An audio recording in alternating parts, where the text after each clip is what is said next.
কি হয়েছে, কি চিৎকার করছো কেন? সাধে করছি? তুই আমার আর বিল্টুর মায়ের অন্নপূর্ণা ভান্ডারের ফর্মটা ঠিক করে ফিল আপ করেছিলিস?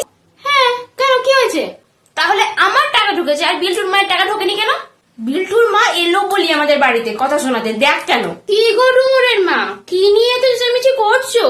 তোমার তো টাকা ঢুকেই গেছে।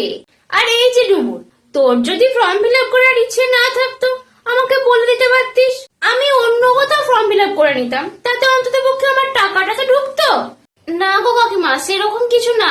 তোরা মা মেয়েতে প্ল্যান করেই করেছিস বল, যাতে আমার টাকাটা না ঢোকে। না না দিদি, তুমি ভুল বুঝছো।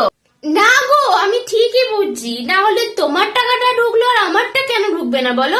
ওমা, জানো কি হয়েছে? যারা যারা কুমড়োদার কাছে অন্নপূর্ণার ফর্ম ফিল আপ করেছিল তাদের কাউরি টাকা ঢোকেনি।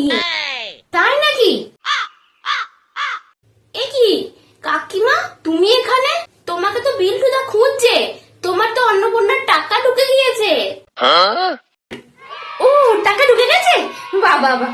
ও, কেউ কেউ তো আবার ভাবছিল যে কুমড়োর কাছে ফর্ম ফিল আপ করলে টাকা ঢুকবেই, শিওর একবারে। না না, তা নয় তা নয় ডুমুর, সরি সরি, আমি না ওইভাবে অত ভেবে চিন্তে কিছু বলিনি। আচ্ছা বেশ, আমি আসি হ্যাঁ এখন।